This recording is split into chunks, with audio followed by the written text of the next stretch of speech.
ચાલો આપણે સીધા જ ઇતિહાસના એક ખૂબ જ મહત્વના સમયમાં જઈએ. વર્ષ હતું 1893 અને જગ્યા અમેરિકાનું શિકાગો શહેર. ત્યાં એક એવું આયોજન થઈ રહ્યું હતું જેણે દુનિયાને જોવાની રીત બદલી નાખી. વિશ્વ ધર્મ પરિષદ. જરા વિચારો, એક એવો મંચ જ્યાં દુનિયાભરના અલગ અલગ ધર્મો, અલગ અલગ વિચારો પહેલીવાર એક સાથે એક મંચ પર આવી રહ્યા હતા. આ કોઈ સામાન્ય સભા નહોતી, પણ જાણે સંવાદ અને સમજણનો એક નવો દરવાજો ખુલી રહ્યો હતો. હવે આ પરિષદની વાત આવે એટલે આપણા મનમાં સૌથી પહેલું નામ કોનું આવે? સ્વામી વિવેકાનંદ, બરાબર ને? એમના ભાષણે તો ખરેખર ઇતિહાસ રચી દીધો. પણ શું આપણે જાણીએ છીએ કે એ જ મંચ પર જૈન ધર્મનું પ્રતિનિધિત્વ કરનાર એક બીજા પણ તેજસ્વી ભારતીય યુવાન હતા? કોણ હતા એ? એમની કહાણી કેમ બહુ ઓછા લોકો જાણે છે?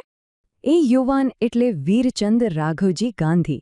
ઉંમર કેટલી? માત્ર 29 વર્ષ. આટલી નાની ઉંમરે એ હજારો વર્ષ જૂના જૈન ધર્મના સિદ્ધાંતો અને ભારતીય સંસ્કૃતિનો ધ્વજ લઈને શિકાગો પહોંચ્યા હતા. એમનું નામ કદાચ ઇતિહાસના પાનાઓમાં થોડું ઢંકાઈ ગયું, પણ એમનું કામ ખરેખર ખૂબ જ પ્રભાવશાળી અને પ્રેરણાદાયક હતું. તો ચાલો આજે આપણે વીરચંદ ગાંધીની આ અદ્ભુત સફરને નજીકથી જાણીએ અને સમજીએ. આપણે જોઈશું કે તેઓ કોણ હતા, એ સમયે કેવા પડકારો હતા અને કેવી રીતે એમણે એકલા હાથે દુનિયાભરમાં ભારતનું ગૌરવ વધાર્યું.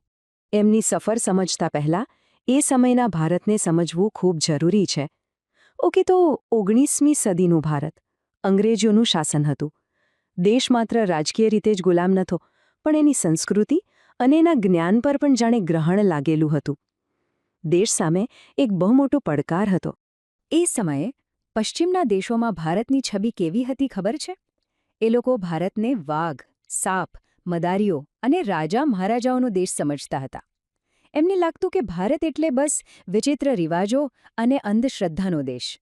આપણી હજારો વર્ષ જૂની ફિલોસોફી અને જ્ઞાન પરંપરાની તો રીતસર મજાક ઉડાવાતી હતી.